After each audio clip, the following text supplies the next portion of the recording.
दोस्तों, कभी सोचा है आपने कि अगर हम वक्त को रोक सकें या हम वक्त को पीछे लेके जा सकें, किसी अपने की मौत हो गई है, हम अपनी मोहब्बत को बचाना चाहते हैं, क्या हम अपनी तकदीर बदल सकते हैं? कभी सोचा है आपने?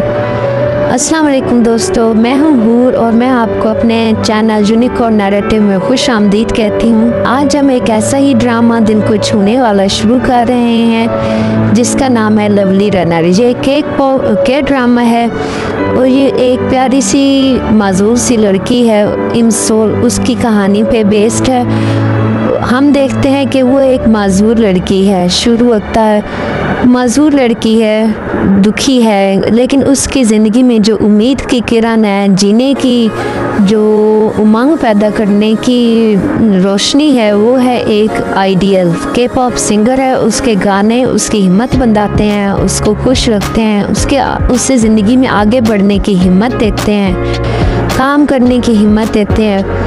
दूसरी तरफ हम उसके आइडियल संजय जो कि सिंगर है उसकी तरफ देखते हैं तो उसकी ज़िंदगी भी दुखों से भरपूर है। वो एक सुपरस्टार है लेकिन वो बहुत दुखी भी है। उसके सॉन्ग्स जो हैं वो उसकी लोगों की हिम्मत बनाते हैं, लेकिन वो खुद जो है अपनी ज़िंदगी को जीने की हिम्मत जो है वो छोड़ चुका है। इमसोल की सबसे बड़ी ख्वाहिश ज़िंदगी की यही है कि वो अपने आइडियल को किसी तरीके से मिल सके। वो यही चाहती है कि उसकी ज़िंदगी में वो एक दफ़ा अपने आइडियल को रूबरू अपने सामने देख सके, मगर उससे माजूरी की वजह से या कभी किसी और वजह से उसको उसके कंसर्ट के टिकट्स नहीं मिल पाते या उसे रिजेक्ट कर दिया जाता है और वो उससे मिल नहीं पाती। लेकिन किसी तरह उसकी दोस्त उसकी मदद करती है और उसे उस कंसर्ट के टिकट मिल जाते हैं। वो वहाँ पे जाती है, बहुत खुश होती है। वो पहली दफ़ा उसके कंसर्ट में जा रही होती है, उसमें शिरकत कर रही होती है। ज़ाहिरी सी बात है, हम अगर अपने किसी आइडियल को देखने की ख्वाहिश करें और हम वहाँ पहुँच जाए उस जगह पे जहाँ पे हमें उम्मीद हो कि हम उस आइडियल से मिल सकते हैं, तो क्या हालत होगी। इसी तरह वो भी बहुत खुश होती है, सब उसे बुली कर रहे हैं लेकिन वो खुश है कि वो उसे आमने सामने देख पाएगी। लेकिन यहीं पे एक मिसहैप होता है उसके साथ और वहाँ उसे एक कॉल आती है, उसने इंटरव्यू के लिए जाना होता है एक जॉब के लिए, तो वो वहाँ से चली जाती है। लेकिन दुनिया बहुत जालिम है और लोग उससे भी ज़्यादा जुल्म करते हैं, और स्पेशली जब लोग माजूर हो, उसे उसकी माजूरी की वजह से रिजेक्ट कर दिया जाता है कि वो हमारा बिल्डिंग है, हम तुम्हें नहीं रख सकते। वो वापस पहुँचती है कंसर्ट में, लेकिन तब तक कंसर्ट शुरू हो चुका होता है और अंदर जाने का रास्ता बंद हो चुका होता है। वो बहुत दुखी होती है कि उसका मिलने का उस चांस जो है वो ख़त्म हो गया है। वो इसी दुखी हालत में घर जा रही होती है, लेकिन रास्ते में उसकी व्हील चेयर भी ख़राब हो जाती है, उसकी बैटरी ख़त्म हो जाती है। यहीं पे एक ट्विस्ट आता है उसकी ज़िंदगी में और उसका आइडियल उससे मिलता है, उसकी हेल्प करता है। उसकी खुशी देर तक कायम नहीं रहती। सुबह उसे खबर मिलती है कि संजय ने खुदकुशी कर ली है और वो इसी कश्मकश में होती है, दुखी होती है। क्या वो उसे दोबारा देख सकेगी, क्या वो उससे दोबारा मिल पाएगी, क्योंकि वो उसके जहन में अभी तक वही उसको रात जो उसने मुलाकात की होती है उससे वही चल रही होती है। तो वो उसे देखने के लिए उस हॉस्पिटल की तरफ भागती है जहाँ पे उसको रखा गया है और उसका इलाज हो रहा है।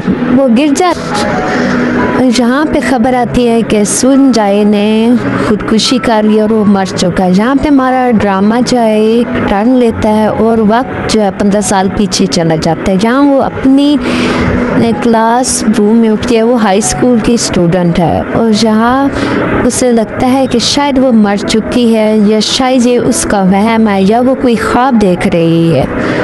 फिर वो खुद को चुटकी काटती है और उसको खुद को यकीन दिलाती है कि नहीं वो ज़िंदा है। और वक्त जो है हकीकत में 15 साल पीछे उसके हाई स्कूल एज में चला गया। उसे पहला ख्याल यही आता है क्या सुन जाए ज़िंदा है।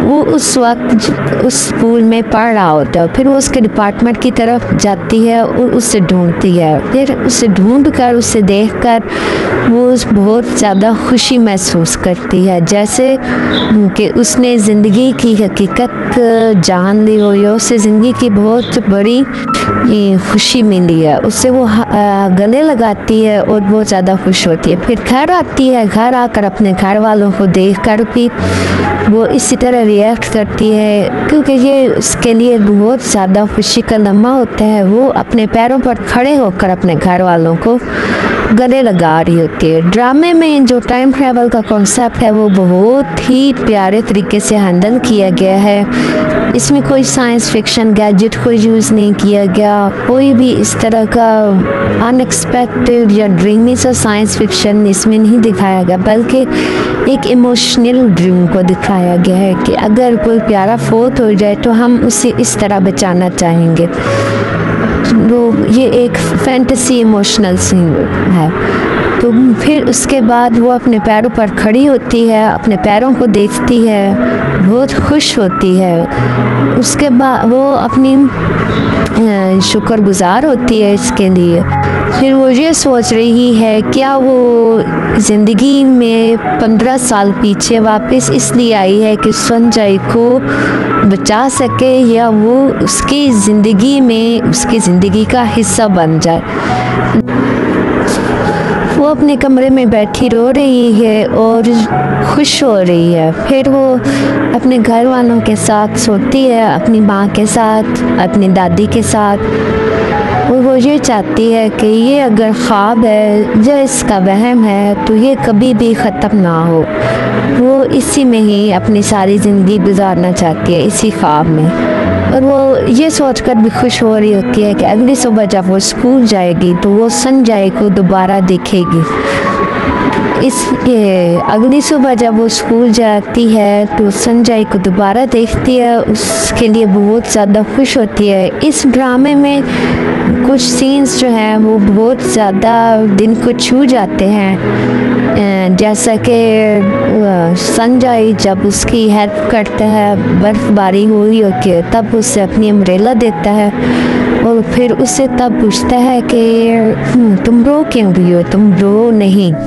फिर अगले दफ़ा जब वो 15 साल पीछे वक्त में उससे दोबारा मिलता है तो उसे फिर वो बारिश हो रही होती है, फिर वो उसे अपनी अम्ब्रेला देता है और फिर उससे पूछता है कि तुम क्यों रो रही हो, तुम रो नहीं। तो इस बात पे वो बहुत ज़्यादा खुश भी होती है कि सेम बात उसने दोनों दफ़ा सेम बात बोली होती है। मुझे तो ये वाला सीन जो है दोनों ये मुझे दिल को बहुत ज़्यादा छुए हैं, टच किए है। आप बताएं आपको इस ड्रामे का कौन सा हिस्सा, कौन सा सीन, कौन सा जुमला आपको बहुत ज़्यादा अच्छा लगा है।